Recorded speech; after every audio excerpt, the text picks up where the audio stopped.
Welcome to Sukesh economy classes. జీపీఓలకు సంబంధించిన direct recruitment అంశాల గురించి మనం ఇక్కడ మాట్లాడుకుంటే, తెలంగాణ రాష్ట్ర రెవెన్యూ శాఖ కార్యదర్శి అయిన లోకేష్ కుమార్ గారు మనకి డైరెక్ట్ రిక్రూట్మెంట్కు సంబంధించిన ఉత్తర్వులను జారీ చేయడం జరిగింది జీపీఓ పోస్టుల పైన. మరి ఈ జీపీఓ పోస్టుల గురించి ఒకసారి మనం మాట్లాడుకుంటే, మనకి గతంలో విఆర్ఓ వ్యవస్థ ఉండేది. ఆ విలేజ్ రెవెన్యూ ఆఫీసర్ యొక్క పోస్టులను మళ్ళీ పునరుద్ధరిస్తున్నామని ప్రస్తుత ప్రభుత్వము కొత్తగా తీసుకువచ్చిన నూతన రెవెన్యూ చట్టం 2024 ఇది అమలు ప్రక్రియ 2025 ఏప్రిల్ 14 అంబేద్కర్ జయంతి రోజు నాడు ప్రారంభించడం జరిగింది. ఈ కొత్త రెవెన్యూ చట్టం అనేది భూభారతి పేరుతోటి అమల్లోకి రావడం జరిగింది. ఈ భూభారతి చట్టము కొత్త రెవెన్యూ చట్టంలో భాగంగా గతంలో ఉన్న విఆర్ఓ వ్యవస్థను పునరుద్ధరిస్తున్నామని క్లియర్గా మనకి ప్రభుత్వం మెన్షన్ చేసింది.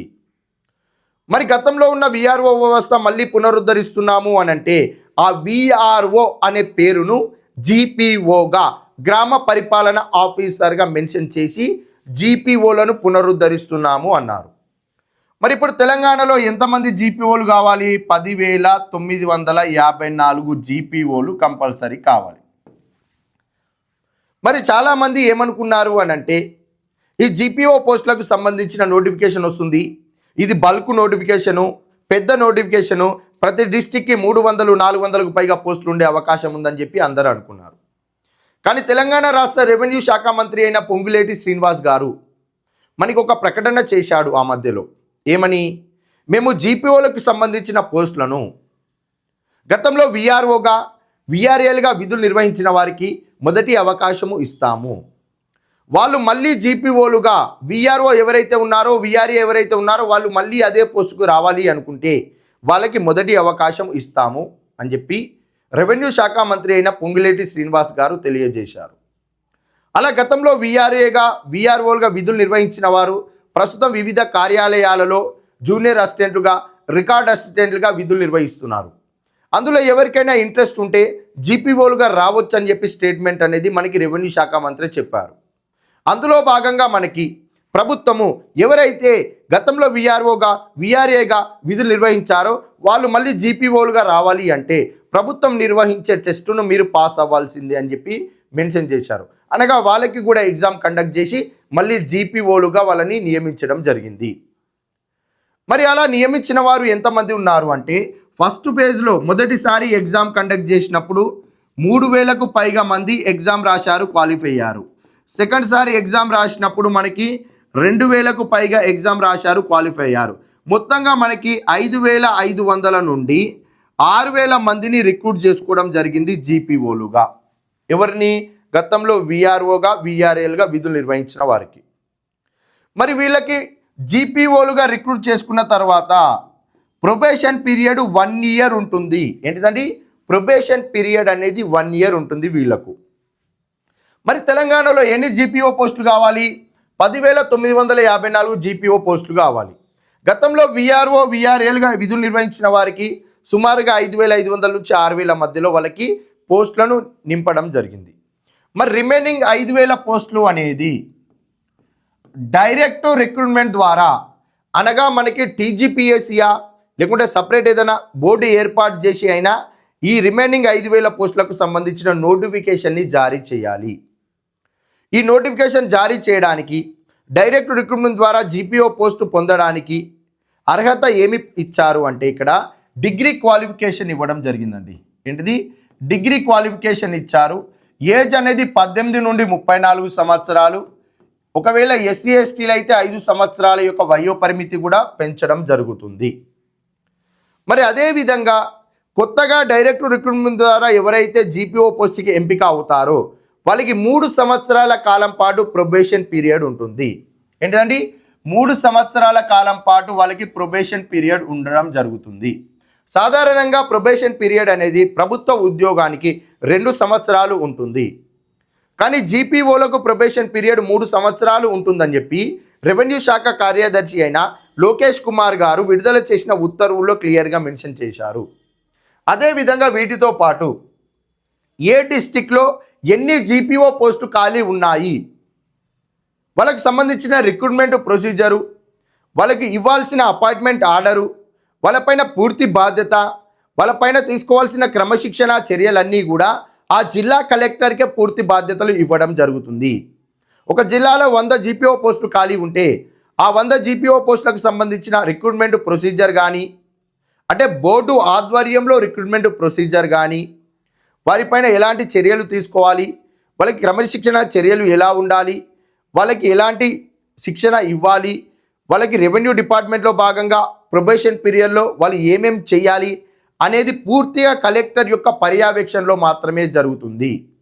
అనగా ఈ జీపీఓ పోస్టులకు సంబంధించి వాళ్ళు చేసే విధి నిర్వహణలో ప్రతి జిల్లా కలెక్టర్ పూర్తి బాధ్యత వహించాలని చెప్పి కూడా మనకి ఇక్కడ క్లియర్గా మెన్షన్ చేయడం జరిగింది.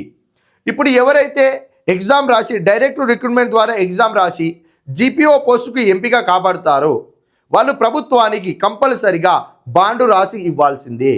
ఎవరైనా ఒకసారి ప్రభుత్వ ఉద్యోగం వస్తే వదులుకోవడానికి ముందుకు వెళ్ళరు. కాబట్టి ప్రభుత్వం అలాంటి గైడ్లైన్స్ కొన్ని ఇచ్చింది. చాలా పోస్టులలో ఇలాంటి గైడ్లైన్స్ ఉంటుంది, కానీ జాబ్ ఎక్కిన తర్వాత ఎవరు రిటర్న్ రారు. అంటే గతంలో విఆర్ఓ, ఇప్పుడు జీపీఓ.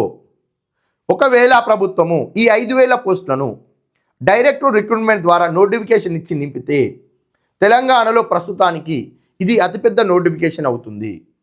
తెలంగాణలో ప్రస్తుతానికి ఇది అతిపెద్ద నోటిఫికేషన్ అవుతుంది. 5,000కు పైగా పోస్టులు జీపీఓ పోస్టులు అంటే తెలంగాణలో 33 జిల్లాలు ఉన్నాయి. ఈ 33 జిల్లాలలో హైదరాబాద్కు మనకి రెవెన్యూ విలేజెస్ లేవు. హైదరాబాద్ అనేది 100% అర్బనైజేషన్ కలిగింది. కాబట్టి మనకి మిగిలిన 32 జిల్లాలు ఏవైతే ఉన్నాయో అందులోనే పోస్టులు ఉంటాయి. ప్రతి జిల్లాకి సుమారుగా 100 నుంచి 150 పోస్టులు ఉండే అవకాశం ఉందండి. ఎంత? 100 నుంచి 150 పోస్టులు ఉండే అవకాశం ఉంది. ఎవరైనా దీర్ఘకాలం పాటు ప్రభుత్వ ఉద్యోగానికి ప్రిపేర్ అవుతున్న వారికి ఈ జీపీఓ పోస్టులు అనేది వాళ్ళకి కొంచెం రిలీఫ్ చేసే అవకాశం ఉంది. కొత్తగా ప్రిపేర్ అయ్యే వాళ్ళకు ఈ జీపీఓ పోస్ట్ ఒకవేళ వస్తే వాళ్ళు ఫర్దర్గా ఇంకో వేరే దానికి చదువుకోవడానికి ఇది బూస్టప్ ఇస్తుంది.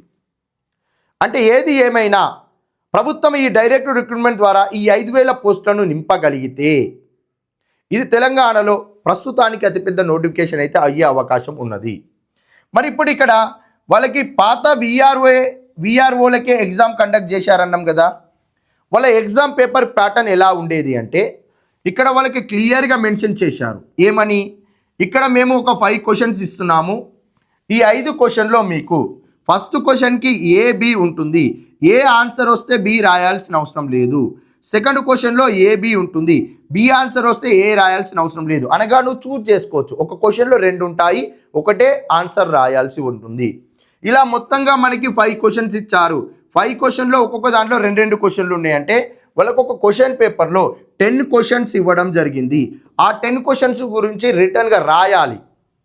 అందులో ఏమేమి క్వశ్చన్స్ వచ్చాయి అని అంటే గతంలో ఉన్న భూ సంస్కరణలు, గతంలో ఉన్న ల్యాండ్ రెవెన్యూ చట్టాలు, 1905లోని భూ ఆక్రమణ చట్టము, 1875 సర్వే సెటిల్మెంట్ యాక్టు, అనగా తెలంగాణ ఎకానమీలో ఉన్న భూ సంస్కరణల గురించి మొత్తంగా ఇవ్వడం జరిగింది. వీటితో పాటు నిజాం కాలంలో ఉన్న భూ చట్టాల పైన కూడా క్వశ్చన్స్ వచ్చాయి. ప్రస్తుత ప్రభుత్వం తీసుకొచ్చిన భూభారతి పైన ఒక 3 క్వశ్చన్స్ వచ్చాయి.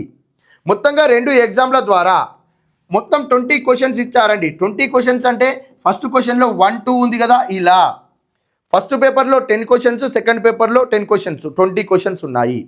ఈ 20 క్వశ్చన్స్ అనేది వేటి నుంచి వచ్చిందో ఒక అవగాహన వస్తే వాటి గురించి క్లుప్తంగా మాట్లాడుకొని ల్యాండ్ రెవెన్యూ సిస్టమ్ హైదరాబాద్లో ఎలా ఉండే, ఆ తర్వాత ఆంధ్రప్రదేశ్లో ఎలా ఉంది, తెలంగాణ వచ్చిన తర్వాత నూతన రెవెన్యూ చట్టం 2020 ధరణి ఎలా వచ్చింది, ఆ తర్వాత భూభారత్ ఎలా వచ్చింది, వీటి గురించి సెకండ్ పేపర్ ఉండే అవకాశం ఉంటుంది. ఎందుకు?